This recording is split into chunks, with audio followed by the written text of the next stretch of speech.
Yo YouTube, what's going on? Awesome John 21 here, back again. This time, in not a gameplay video, we actually have a tip video, kind of.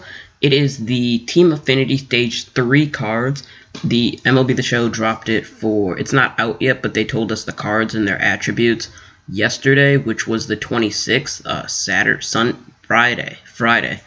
And they released them, so the National League is going to come out on Tuesday. And so I have all the cards right here next to me.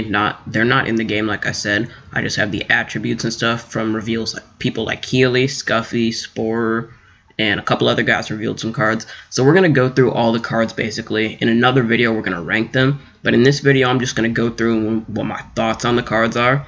And personally, what cards I think you should grind for and the pros and cons for each card. And yeah, so our first card is going to be the 98 Fred McGriff. I'm sorry for the quality there, but that's just how I got the picture. So it's a 98 first baseman raised card, no secondary position, so that's already kind of a con. He's got 114-99 contact, 98-102 power, 89 vision, 123 discipline, 109 clutch. His bunts doesn't really matter, 70 fielding, 39 speed. So with this card, the pros, he has a pretty good swing. He's kind of tall. He stands kind of upright. So he's going to be really good to get down and get some low pitches to drive out of the yard.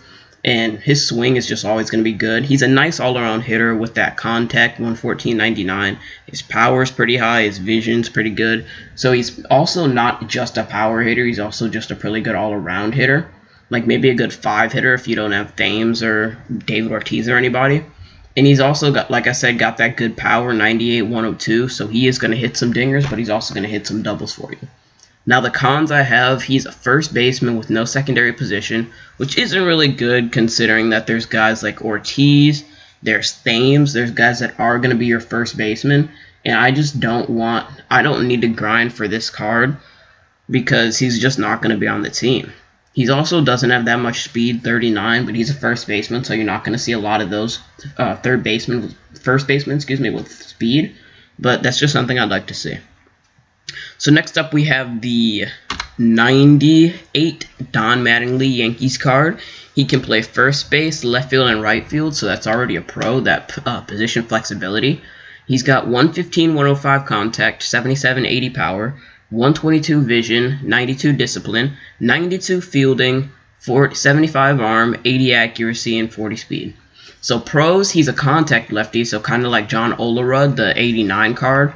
That's the Mets collection award. He might be the Mets Team Affinity Stage 3 award too, but we don't know that yet.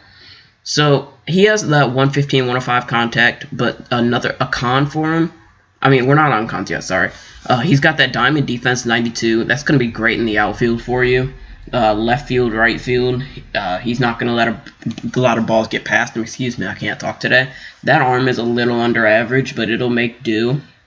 And then the vision's a high pro, 122, so that sounds going to be big no matter the difficulty. And then the cons, he doesn't have the strongest arm, which I already mentioned, 75-80. It's not terrible, but it's also not like Bellinger, Judge strong. And that's what I kind of want to see in my outfield arms that can get me out on a sac fly if someone decides to tag.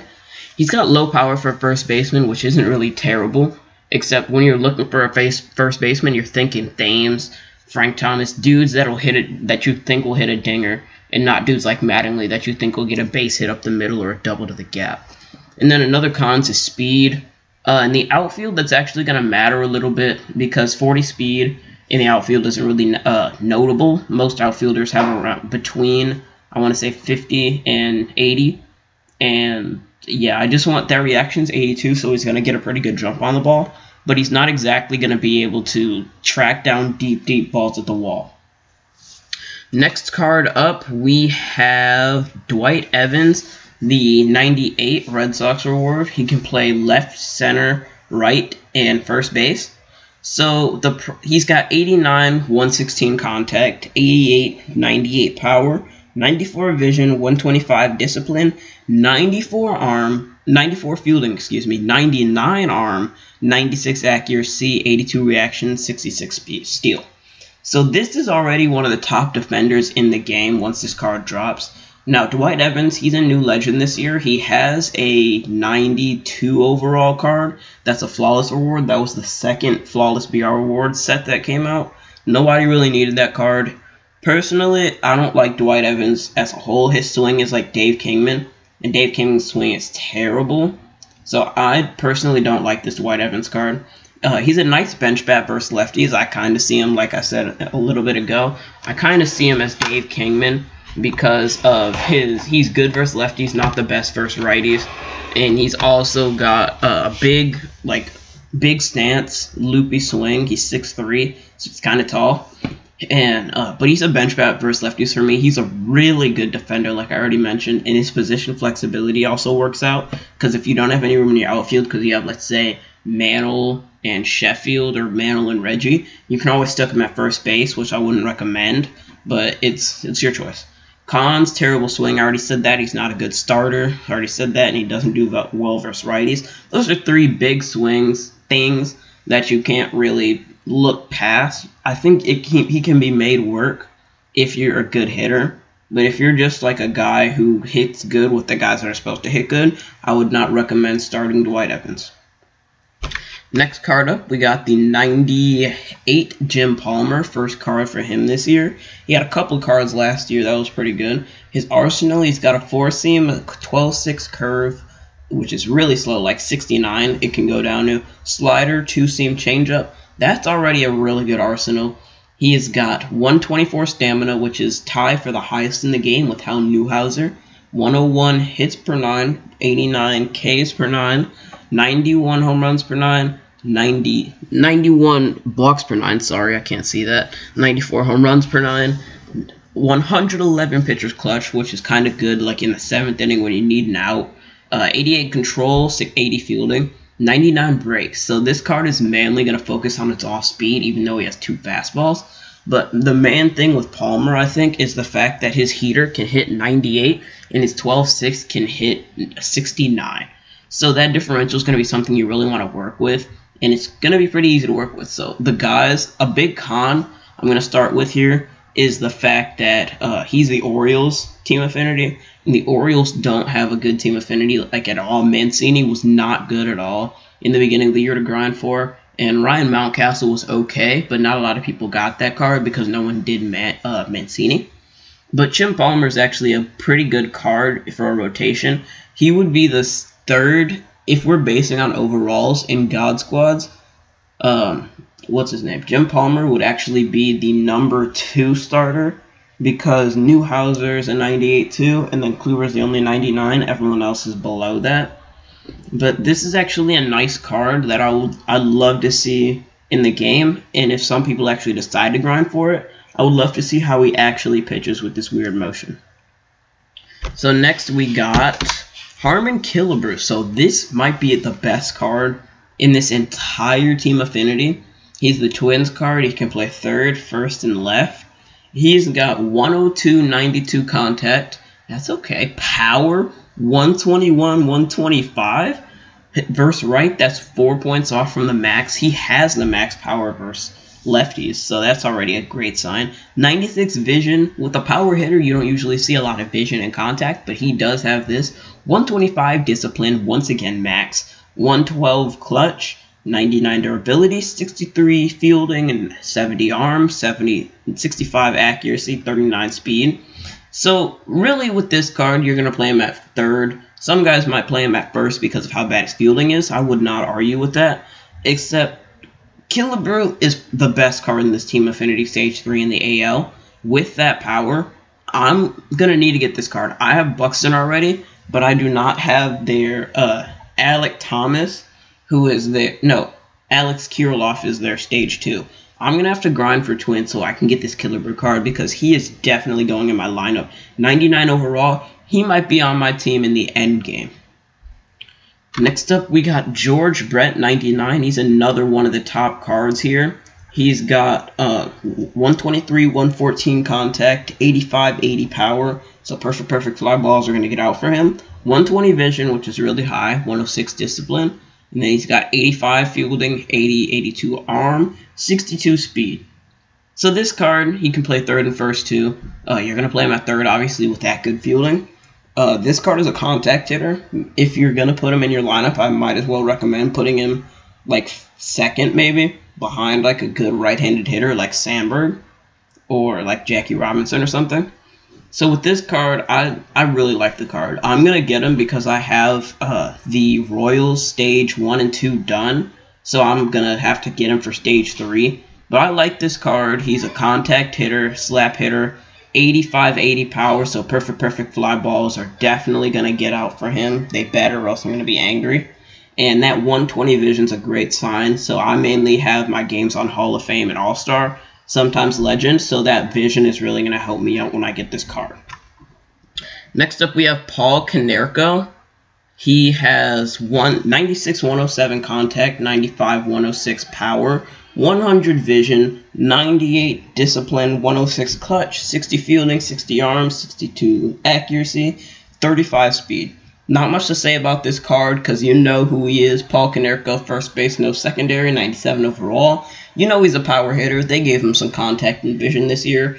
Not a lot of people are going to use this card. I am, because I have the Stage 2 and Stage 1 for the White Sox already done. So I'm going to have to get this card. But Konerko isn't actually that bad of a card if you really think about it. Maybe he's a bench bat versus lefties, but I think he's just a good right-handed bat for power and contact.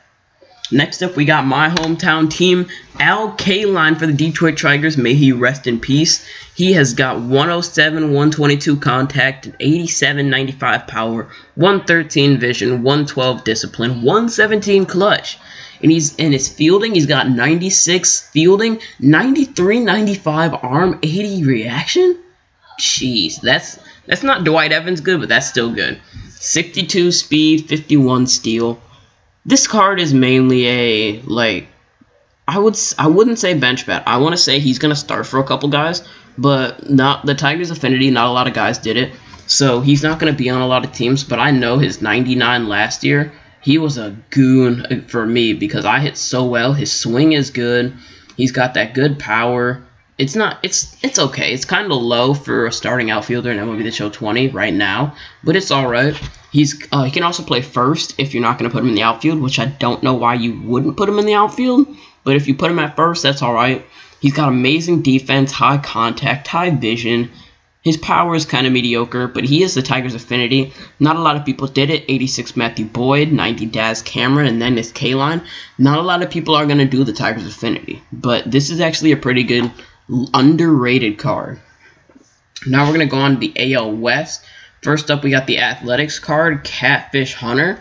He's a 98 with 122 stamina, 102 hits per 9, 85 Ks per 9, 98 walks per 9, 81 home runs per 9, 115 pitcher clutch, and 92 control and 94 break.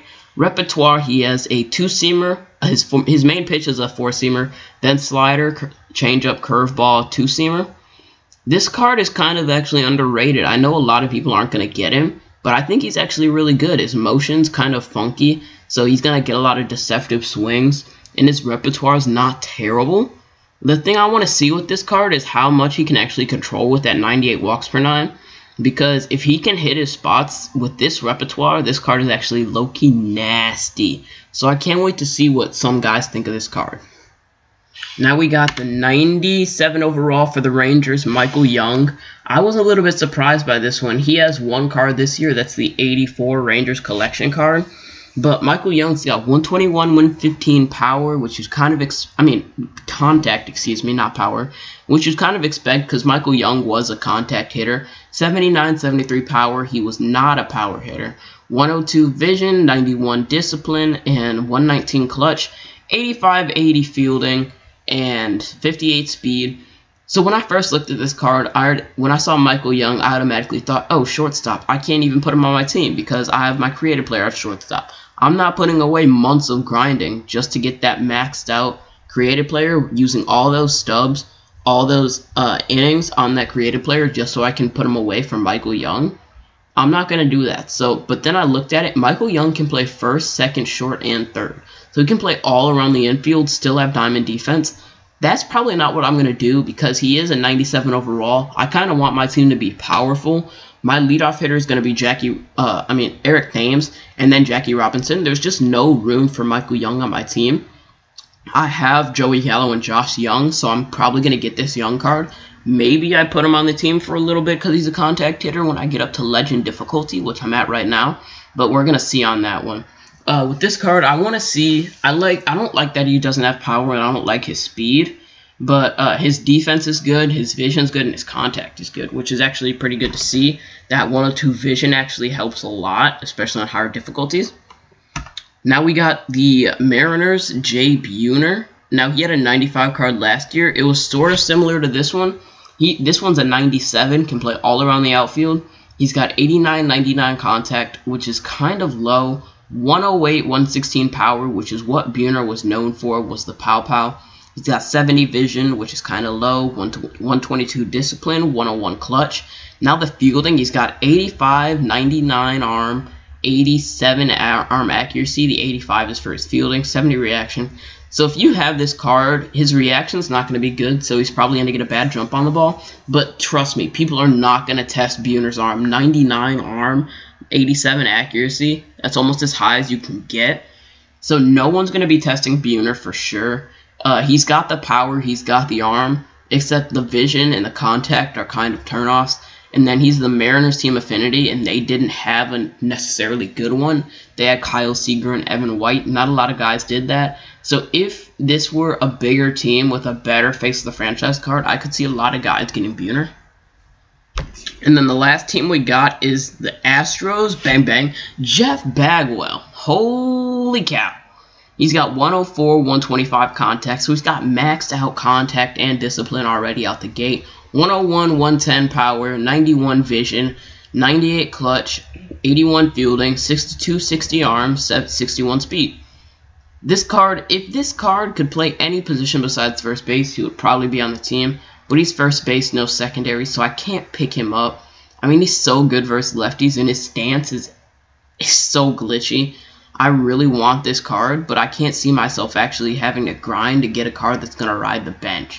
I mean, I'm not moving Thames, and I'm not moving Jackie, I'm not moving Prestige Reggie, I'm not moving Sheffield. So I have no idea where to put this card, so that's why I'm not going to grind for him. But I could definitely see him for a lot of different teams.